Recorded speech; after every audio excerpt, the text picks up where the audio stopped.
Hello students, आज का जो हमारा टॉपिक है वो है generalised definition of union of sets. इसका क्या मतलब है? इसको मैंने ऐसे बोला, the union of sets A1 A2 A3 and so on up to infinity is the set of all those elements which are elements of at least one of these sets A1 A2 A3 and so on. इसका क्या मतलब है कि अगर तुम्हारे पास A1 एक set दे रखा है, A2 एक दूसरा सेट दे रखा है, A3 एक तीसरा सेट दे रखा है, ऐसे करके इनफाइनाइट सेट्स दे रखे हैं, ठीक है। उस इनफाइनाइट सेट्स का जो तुम यूनियन लोगे, ठीक है, तो यूनियन जो लोगे तो उस यूनियन का जो एलिमेंट होगा वो एलिमेंट उस इनफाइनाइट सेट्स में से कम एक सेट का होगा, कम से कम एक सेट का होगा।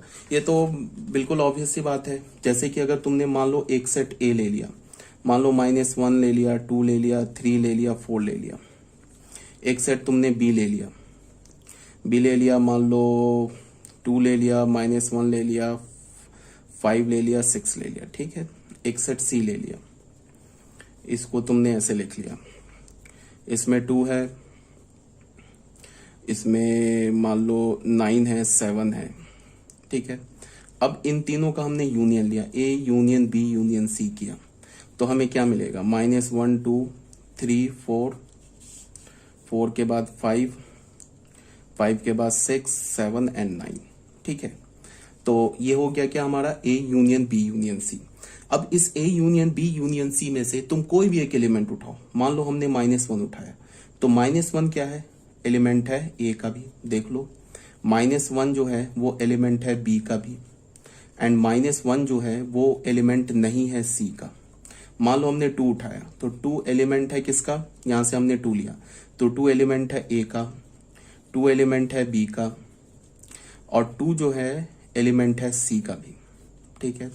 और मान लो हमने सपोज दैट 4 उठा लिया, तो 4 एलिमेंट है ए का, 4 एलिमेंट नहीं है बी का, 4 एलिमेंट नहीं है सी का।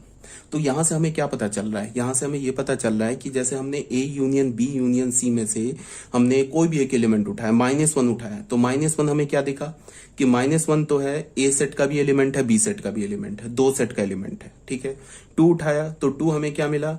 2 जो है हमें ए सेट का भी मिला, बी सेट का भी मिला, सी सेट का भी मिला। और 4 अगर हमने लिया तो हमने 4 क्या देखा कि 4 सिर्फ ए सेट का एलिमेंट है, बी और सी सेट का एलिमेंट नहीं है।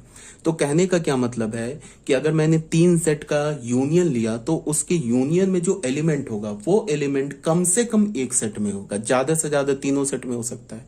जैसे देखो हमने 4 उठाया, जैसे तुम 4 उठाया तो 4 जो है सिर्फ एक सेट में प्रेजेंट है। हमने 2 उठाया तो 2 देखो सिर्फ 2 जो है तीनों सेट में प्रेजेंट है। हमने -1 लिया तो -1 2 सेट में प्रेजेंट है, ठीक है। तो हमने क्या बोला कि अगर तुमने 3 सेट का यूनियन लिया तो 3 सेट के यूनियन में जो एलिमेंट होगा वो उस 3 सेट में से कम एक सेट का तो एलिमेंट होगा ही होगा, ठीक है। अगर मान लो कि तुमने 4 सेट उठाया तो 4 सेट का जो यूनियन होगा, उस यूनियन का जो एलिमेंट होगा वो कम से कम उन 4 सेट में से किसी एक सेट का एलिमेंट होगा, कम से कम एक का होगा। ज्यादा से ज्यादा क्या हो सकता है कि वो चारों सेट का एलिमेंट हो सकता है, ठीक है। ये बहुत छोटी सी बात है, इसको मैंने काफी टाइम देके एक्सप्लेन कर दिया। अब देखो ये एक सिंबल है, ये सिंबल, ये तो पहली बात ये के लिखा है, ठीक है। ये सिंबल क्या है कि हमने ऐसे करके लिया, एक बड़ा सा यूनियन का सिंबल लिया, n is equal to 1 to infinity कर दिया, ठीक है। यहाँ पे n का वैल्यू 1 और यहाँ पे क्या डाल दिया? इन्फिनिटी। और यहाँ पे हमने क्या लिखा? an।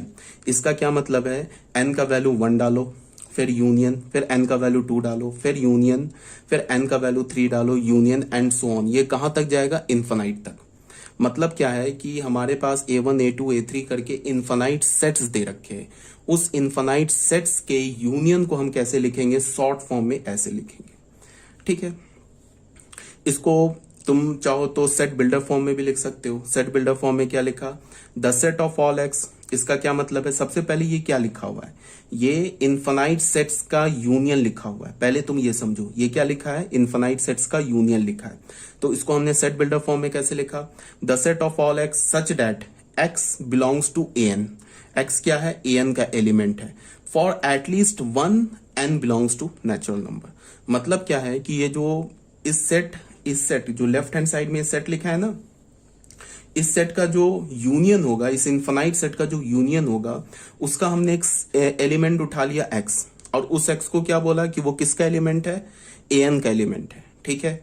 और for at least one n belongs to natural number. मतलब क्या है कि जो x होगा वो कम से कम a1 a2 a3 करके अप टू इन्फानाइट जो सेट्स होंगे उसमें से कम एक का एलिमेंट होगा। ज्यादा से ज्यादा क्या हो सकता है कि जो x होगा वो सारे सेट्स का एलिमेंट हो सकता है, लेकिन कम से कम an सेट में से an सेट किसे रिप्रेजेंट कर रहा है? इनफाइनाइट सेट को रिप्रेजेंट कर रहा है for different different values of n का वैल्यू तुम चेंज करते जाओगे तो a1 a2 a3 ऐसे करके सेट चेंज होता जाएगा। तो बोलने का क्या मतलब है कि अगर कोई भी एलिमेंट x हमने उठाया इस इनफाइनाइट सेट के यूनियन का, कोई भी इस एलिमेंट हमने x उठाया इस इनफाइनाइट सेट का जो हमने यूनियन लिया ना, उसमें से कोई भी एक एलिमेंट x उठाया, वो कम से कम an का वो x क्या होगा? an का एलिमेंट होगा। और an क्या है? For at least one n belongs to natural number. कम से कम क्या होगा? फॉर एटलीस्ट वन मतलब कम से कम एक नेचुरल नंबर के लिए n का वैल्यू तुम कम से कम क्या रख सकते हो? एक नेचुरल नंबर रख सकते हो। ये सब कहने का क्या मतलब है कि x जो होगा a1 a2 a3 में से कम एक सेट का एलिमेंट होगा। ठीक है, यहाँ पे मैंने क्या लिखा? यहाँ पे ये k लिखा हुआ है, यूनियन बड़ा सा सिंबल लिया, n इज इक्वल टू 1 से k तक गए, an लिखा। इसका क्या मतलब है? The set of all x such that x belongs to an। ठीक है, यहां हम इनफाइनाइट तक नहीं गए, यहां हम कहां तक गए? के तक गए। यहां तक तो हम इनफाइनाइट तक गए थे ना, हमने इनफाइनाइट सेट्स लिया था। अब क्या कर रहे हैं? n इज इक्वल टू 1 से लेके k तक जा रहे हैं। इसका मतलब टोटल नंबर ऑफ सेट्स कितने हैं? k सेट्स हैं। उन सारे k सेट्स के यूनियन को हम शॉर्ट फॉर्म में कैसे लिखेंगे? एक बड़ा सा ऐसे यूनियन का सिंबल बना देंगे, n का वैल्यू 1 से लेके ऊपर यहाँ k लिखेंगे, an लिखेंगे। ठीक है, तो सेम लॉजिक से क्या हो जाएगा? अगर इसको मैं सेट बिल्डर फॉर्म में लिखूं तो क्या मैं बोलूंगा? The set of all x such that x belongs to n for at least one value of n। ठीक है, आउट ऑफ 1 2 3 से लेके k तक। मतलब क्या होगा? x जो होगा an का एलिमेंट होगा फॉर एटलीस्ट वन, कम से कम एक वैल्यू के लिए, n के कम से कम एक वैल्यू के लिए x जो होगा an का एलिमेंट होगा फॉर आउट ऑफ 1 2 3 से लेके k तक। मतलब क्या है कहने का? कि हमारे पास k सेट्स है, तो अगर उन k सेट्स का हमने यूनियन लिया तो उसके यूनियन का जो कोई भी एलिमेंट होगा वो एलिमेंट उस k सेट में से, k सेट्स में से कम एक सेट का एलिमेंट होगा। ठीक है, ये बात आ गई होगी समझ में। फॉर एग्जाम्पल देख लो, यहाँ पे हमने क्या बोला? सेट हमने A लिया 1 2 3, एक B सेट लिया हमने 3,5, एक C सेट लिया हमने 4 7 8। ठीक है, इन तीनों सेट्स का यूनियन लोगे तो क्या मिलेगा? 1 2 3 4 5 6 7 8। ठीक है, अब इसमें से तुम कोई भी एक एलिमेंट उठा लो। जैसे हमने 1 उठा लिया तो 1 क्या है? सिर्फ A सेट का एलिमेंट है, B और C का नहीं है। हमने 2 उठाया तो 2 भी क्या है? सिर्फ एक सेट का एलिमेंट है, A का, B और C का नहीं है। 3 उठाया तो 3 हमें क्या मिल गया? दो सेट्स के एलिमेंट मिल गए, A के भी और B के भी। ठीक है, तो यही बोला जा रहा है इसमें, तो ये क्लियर होना चाहिए। तो उसके बाद आ जाओ इंटरसेक्शन ऑफ सेट्स, सेट्स का इंटरसेक्शन। यहाँ पे क्या बोला जा रहा है? The intersection of two sets A and B। दो सेट्स का जब इंटरसेक्शन लोगे तो is the set of all elements which are common in A and B। जैसे इंटरसेक्शन ऑलरेडी मैंने डिटेल से पढ़ा रखा है, किसमें? बेसिक मैथमेटिक्स में। तो ये दो सेट्स का अगर तुम इंटरसेक्शन लोगे तो दो सेट के इंटरसेक्शन भी एक सेट ही होगा। दो सेट का इंटरसेक्शन जो होगा वो एक सेट ही होगा, और उस सेट में एलिमेंट्स क्या होंगे? जो A और B में कॉमन एलिमेंट्स होंगे। A इंटरसेक्शन B में कौन कौन से एलिमेंट होंगे? वो एलिमेंट होंगे जो A में भी प्रेजेंट हो और जो B में भी प्रेजेंट हो। ठीक है, अब A और B के इंटरसेक्शन को हम कैसे रिप्रेजेंट करते हैं? A उल्टा U B। अब A इंटरसेक्शन B का क्या मतलब है? द A, इसको अगर मैं सेट बिल्डर फॉर्म में लिखूं तो क्या बोलूंगा? The set of all x such that x belongs to A and x belongs to B। मतलब क्या है कि अगर A इंटरसेक्शन B का कोई भी एक एलिमेंट उठाओ, A इंटरसेक्शन B सेट का तुम कोई भी एक एलिमेंट उठाओ, वो एलिमेंट सेट A में भी प्रेजेंट होगा एंड सेट B में भी प्रेजेंट होगा। और नहीं बोलना, और का मतलब या हो जाएगा। मतलब कि यहाँ पे कंपलसरी है कि A इंटरसेक्शन B का जो एलिमेंट होगा वो सेट A में भी होगा और सेट B में भी होगा। ठीक है, तो एंड को हम लोग कैसे लिखते हैं? और को ऐसे लिखते थे ना, और को ऐसे करके लिखते थे, तो एंड को क्या करेंगे? ऐसे लिखते हैं। ठीक है, एक ही बात लिखा हुआ, बस एंड को का हमने सिंबल यूज कर लिया। तो क्लियरली क्या बोला? x belongs to A intersection B if and only if. इसे क्या रीड करते हैं? If and only if x belongs to A and x belongs to B। मतलब कि अगर A इंटरसेक्शन B सेट का हमने कोई भी एक एलिमेंट उठाया तो वो एलिमेंट A का भी होगा एंड B का भी होगा। ठीक है, अब इसको मैं वेन डायग्राम से समझाने की कोशिश कर रहा हूं, एक बार देख लो। यहाँ पे हमने क्या लिया, यहाँ पे हमने एक यूनिवर्सल सेट लिया। इसमें हमने क्या किया कि जो सेट ए है वो सेट बी के अंदर है। तो इसका क्या मतलब हुआ कि सेट ए के सारे एलिमेंट सेट बी के अंदर है। मतलब क्या हुआ, सेट ए के सारे एलिमेंट सेट बी के भी एलिमेंट्स हैं। इसका क्या मतलब हुआ कि ए जो सेट है वो बी सेट का इंटरसेट, ये क्या है, सबसेट है। ए सेट के सारे एलिमेंट अगर सेट बी में प्रेजेंट है, this means that A is the subset of set B. A जो है बी का सबसेट है, ठीक है। अब तुम लोगों को मैंने क्या बता रखा है कि अगर ए बी का सबसेट है तो ए इंटरसेक्शन बी क्या होगा, ए, और ए यूनियन बी क्या होगा, बी। तो अगर मैंने बोला कि ए इंटरसेक्शन बी का वेन डायग्राम बनाओ, तो हम कितने पोर्शन को शेड करेंगे, जो इंटरसेक्शन रीजन होगा उसी को शेड करेंगे। तो ए और बी का इंटरसेक्शन रीजन क्या होगा, सेट ए। जो सेट ए का एलिमेंट होगा वही तो ए और बी का क्या हो जाएगा, ए इंटरसेक्शन बी का एलिमेंट होगा। तो अगर मैं तुम्हें बोलूं ए को मैं बी का सबसेट बना दूं और बोलूं कि ए इंटरसेक्शन बी की शेडिंग करो, तो तुम किसकी शेडिंग करोगे, तुम सेट ए की शेडिंग करोगे। सेट ए की क्यों करोगे शेडिंग, बिकॉज ए और बी का जो इंटरसेक्शन होगा वो सेट ए होगा।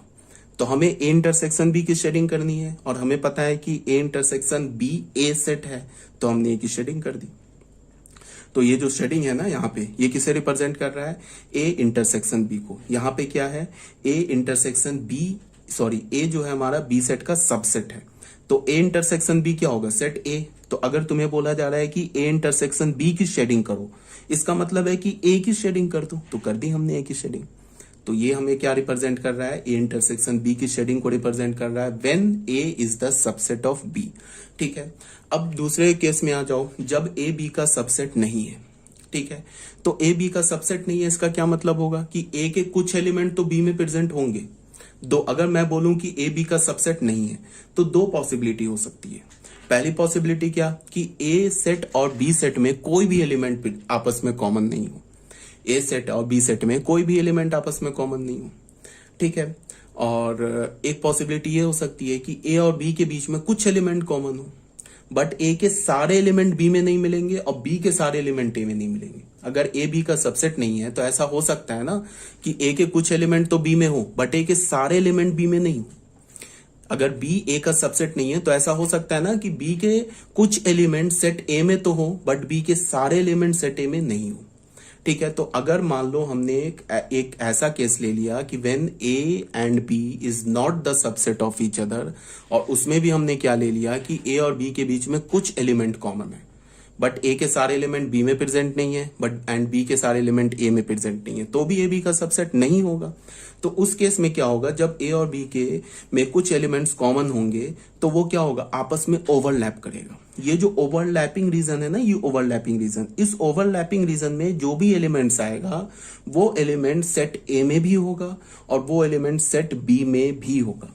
समझ रहे हो ना बात को। ओवरलैपिंग रीजन का क्या मतलब हो गया कि ये जो रीजन है ये सेट ए में भी आ रहा है और ये रीजन सेट बी में भी आ रहा है। तो अगर इस ओवरलैपिंग रीजन में कोई एलिमेंट आ रहा है तो वो सेट ए में भी प्रेजेंट है और सेट बी में भी प्रेजेंट है। तो अगर मैं बोलूं कि ए इंटरसेक्शन बी की शेडिंग करो तो हमें कौन सा रीजन शेड करना है, वो रीजन शेड करना है जो ए में भी हो और वो रीजन शेड करना है जो बी में भी हो।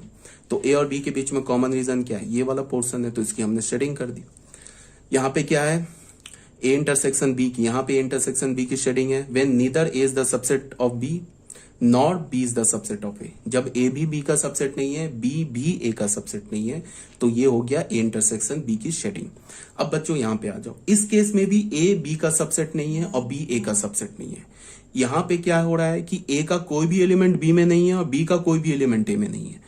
तो अगर ऐसा केस है तो इसे हम क्या बोलेंगे, डिसजॉइंट सेट। इसे क्या बोलेंगे, ज्वाइंट सेट। और इसे क्या बोलेंगे हम, इस केस में ए बी का सबसेट है तो ए जो सेट होगा वो इंटायरली बी के अंदर होगा, इसे हम क्या बोलेंगे, ज्वाइंट सेट। इसे हम क्या बोलेंगे, डिसजॉइंट सेट। इसमें भी ए और बी आपस में एक दूसरे का सबसेट नहीं है, इसमें भी ए और बी आपस में एक दूसरे का सबसेट नहीं है, बट इसमें क्या है कि ए बी का सबसेट है, ठीक है। अगर ए बी का सबसेट है तो फिर बी ए का सबसेट नहीं हो सकता है, ठीक है। तो अब मैं अगर बोलूं कि ए और बी डिसजॉइंट सेट है और अब ए इंटरसेक्शन बी की शेडिंग करो, तो अगर मैंने ए और बी डिसजॉइंट है, इसका मतलब कि ए का कोई भी एलिमेंट बी में प्रेजेंट नहीं है और बी का कोई भी एलिमेंट ए में प्रेजेंट नहीं है, तो इसका ए इंटरसेक्शन बी क्या आएगा? फाई, कुछ भी नहीं आएगा। तो फाई का मतलब क्या होता है? फाई का मतलब होता है नल सेट। फाई का मतलब नल सेट। नल सेट में तो कोई एलिमेंट ही नहीं होता है, तो इसमें कोई शेडिंग नहीं होगा। ठीक है, इसमें कोई भी शेडिंग नहीं होगा। अगर मैं बोलूं कि ऐसे सेट दे के मैं बोलूं कि ए इंटरसेक्शन बी की शेडिंग करो, तो तुम इसको एज इट इज छोड़ दो। यही ए इंटरसेक्शन बी का शेडिंग लिखा हुआ है, ये गिव, यही ए इंटरसेक्शन बी का शेडिंग है। ठीक है, ऐसे ही छोड़ दो। मतलब तुम्हें नल सेट की शेडिंग करनी है और नल सेट में कोई एलिमेंट ही नहीं है। ठीक है, यहां पे हमने इसकी शेडिंग क्यों की? बिकॉज इस रीजन में कोई जो भी एलिमेंट आ रहे हैं ना, वो सारे एलिमेंट ए और बी दोनों में प्रेजेंट है। तो ए इंटरसेक्शन बी की शेडिंग करना है, इसका मतलब इसकी हमने शेडिंग कर दी। अब यहाँ पे कोई रीजन ही नहीं है, यहाँ पे ऐसा कोई रीजन नहीं है जो सेट ए में भी है और सेट बी में भी है। तो कोई रीजन नहीं है, तो हम शेडिंग नहीं करेंगे, ऐसे ही छोड़ देंगे। ठीक है, तो ये हमारा शेडिंग हो गया ए इंटरसेक्शन बी का is equal to 5 when A and B are disjoint sets. ठीक है, ये बात आ रही होगी समझ में। अब बच्चों आ जाओ, एक एग्जांपल ले लेते हैं हम लोग। ठीक है, इसमें हमने क्या बोला? फॉर एग्जांपल ए सेट हमने ले लिया 1 2 3, बी सेट हमने ले लिया 2 1 5 6, बोल रहा है फाइंड ए इंटरसेक्शन बी। तो ए इंटरसेक्शन बी सिंपल सी बात है, कॉमन एलिमेंट क्या है? 1 2, यहाँ क्या है? 1 2, तो हमने ए इंटरसेक्शन बी लिख दिया।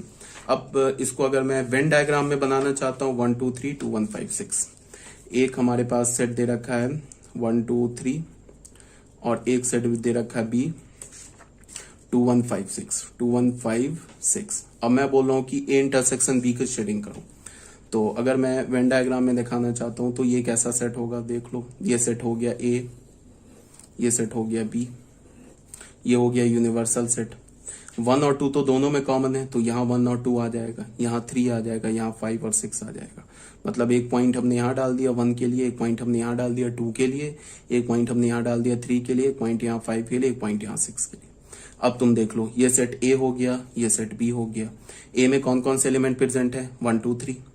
बी में कौन कौन से एलिमेंट प्रेजेंट है? 1 2 5 6, तो 1 2 5 6। और ये जो 1 2 है ये ए सेट में भी आ रहा है, 1 2 बी सेट में भी आ रहा है। ठीक है, अब मैं अगर बोलूं कि ए इंटरसेक्शन बी की शेडिंग करो, तो ये रीजन कैसे शेडिंग कर दोगे तुम? तो ये इंटरसेक्शन बी की शेडिंग होगी। यूनिवर्सल सेट है, मान लो एस हमने ले लिया ऐसे, 1 2 से लेके 10 तक ले लिया हमने।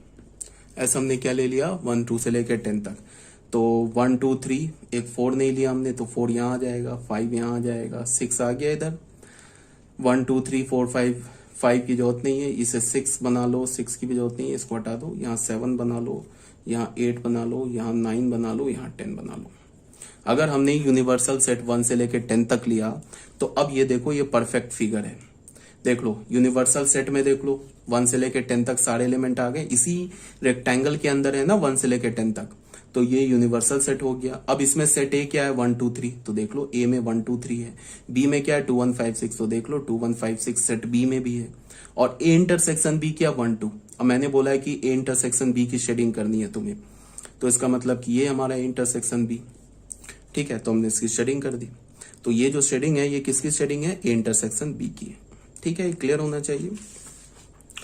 तो ये हमारा हो गया पेज नंबर 23। अब बच्चों आ जाओ, इसमें नोट कुछ लिखा हुआ है। नोट में क्या है? If A is the subset of B, अगर ए बी का सबसेट होगा, then A intersection B is equal to A. ये ऑलरेडी बताया जा चुका है। ठीक है, कई बार बोल चुका हूं कि अगर ए बी का सबसेट होगा तो A intersection B is set A and A union B is set B.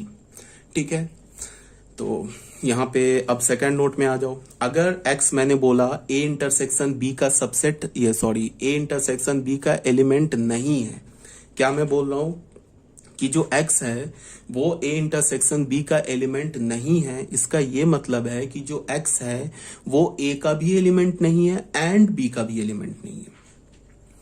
ये और नहीं है, ये एंड है, दिस इज, यहाँ कंपल्सन है, this is and, sorry this is and.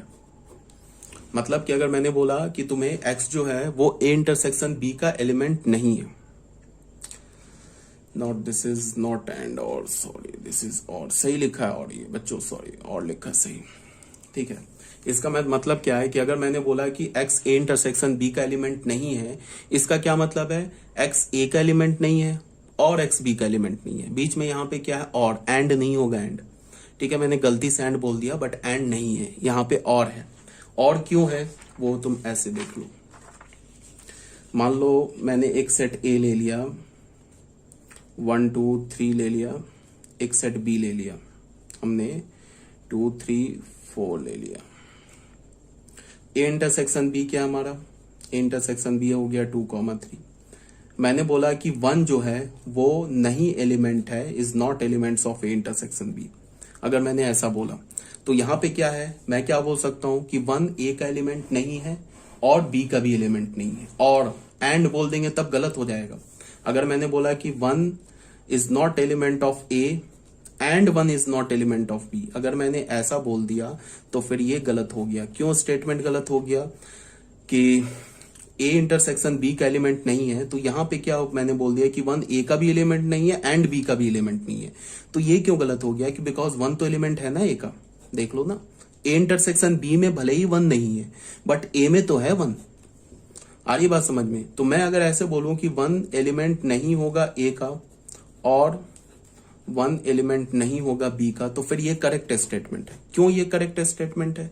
यहां पे मैंने क्या बोला कि 1 ए का एलिमेंट नहीं है या 1 बी का एलिमेंट नहीं है, या इसका मतलब क्या है कि इस दोनों में से कोई एक अगर करेक्ट हो जाए तो ये करेक्ट हो जाएगा। और में होता है ना, ऑप्शन होता है ना बीच में, अगर ये करेक्ट हो जाए और ये फॉल्स हो जाए तो भी ये पूरा करेक्ट हो जाएगा।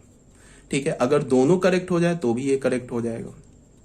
ठीक है, अगर कोई एक करेक्ट हो जाए तो भी ये करेक्ट हो जाए, मान लो ये करेक्ट हो जाए ये फॉल्स हो जाए तो ये स्टेटमेंट करेक्ट हो जाएगा।